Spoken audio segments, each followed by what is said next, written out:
ચાલો આજે એક એવી દુનિયામાં જઈએ જ્યાં શ્રદ્ધા, ડ્રામા અને એકદમ અંધાધૂંધી બધું જ એકસાથે જોવા મળે છે.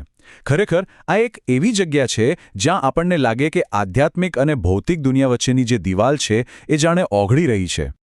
જુઓ, સીધા જ એક્શનની વચ્ચે એક ભુવા એટલે કે જેમના શરીરમાં માતાજીનો આવેશ આવે છે એ એકદમ ગર્જના કરી રહ્યા છે.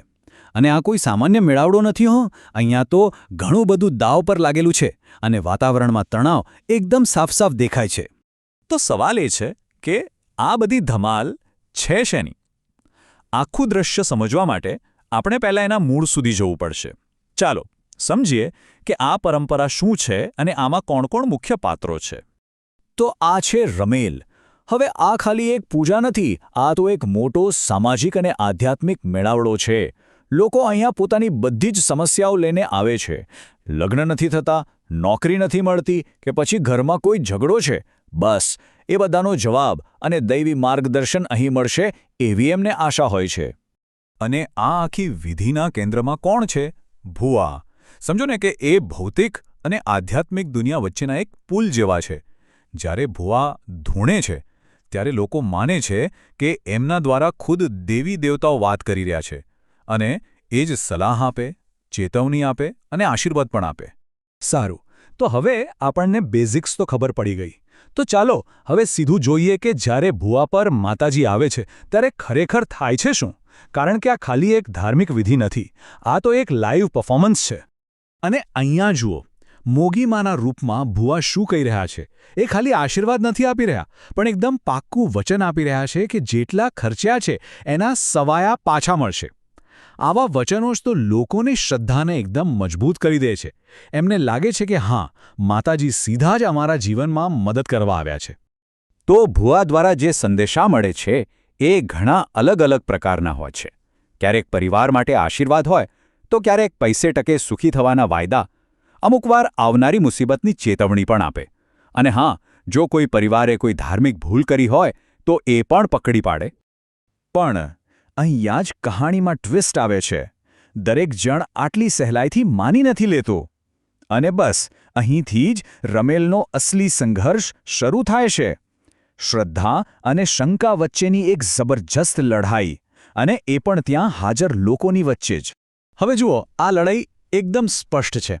એક બાજુ અમુક લોકો ભુવાની શક્તિ પર જ સવાલ ઉઠાવે છે, કહે છે કે આ બધું નાટક છે.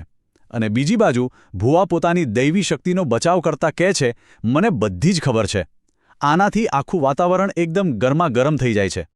જ્યારે વાત ખાલી દલીલોથી આગળ નથી વધતી ત્યારે સામે આવે છે એક છેલ્લો પડકાર. એક એવી કસોટી જે કાં તો ભુવાની શક્તિને સાબિત કરી દેશે અથવા તો એમને ખોટા પાડી દેશે. અને એ છે દાણાની કસોટી.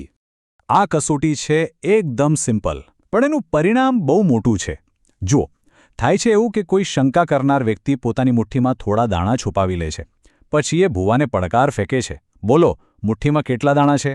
જવાબ સાચો પડ્યો તો ભુવાની શક્તિ સાબિત, અને જો ખોટો પડ્યો તો બધી વાત ખતમ. અને પછી ભુવા જવાબ આપે છે 11.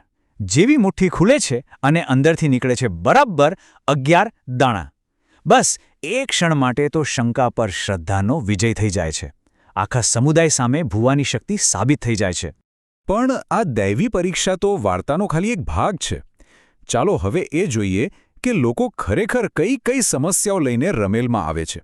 એવી તો શું મજબૂરી હોય છે જે એમને અહીં સુધી ખેંચી લાવે છે? જેમ કે આ સમસ્યા એકદમ સામાન્ય અને વાસ્તવિક. એક યુવાન સીધો જ ભુવાને પૂછે છે, મારા લગ્ન કેમ નથી થતા? આના પરથી જ ખબર પડે છે કે રમેલ લોકોના જીવનની કેટલી અંગત અને ઊંડી ચિંતાઓ સાથે જોડાયેલી છે. અને જેવો સવાલ પૂછાય છે તરત જ જવાબ મળે છે.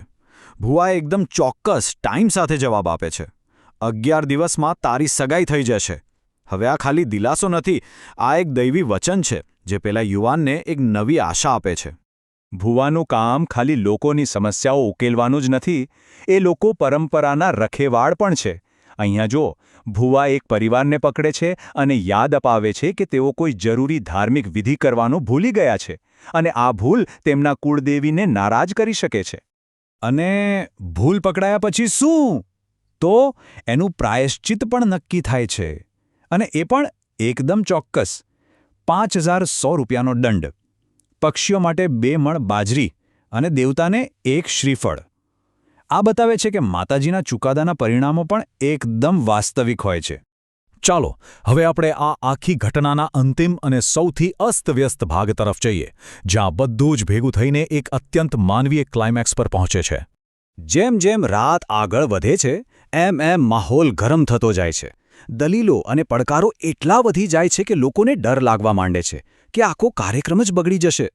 બધાને લાગે છે કે અહીં માતાજીનું અપમાન થઈ રહ્યું છે.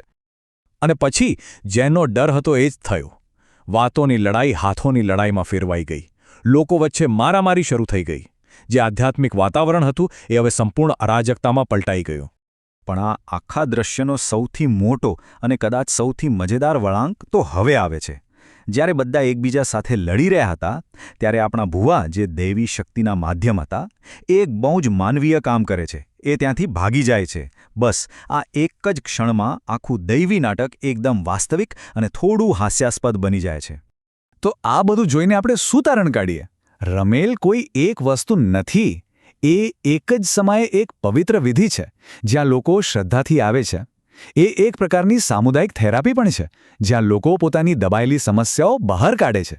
અને હા, એ એક જીવંત વગર સ્ક્રિપ્ટનું મનોરંજન પણ છે જેમાં ક્યારે શું થશે એ કોઈને નથી ખબર. તો અંતે સવાલ એ જ રહે છે, આખરે આ છે શું?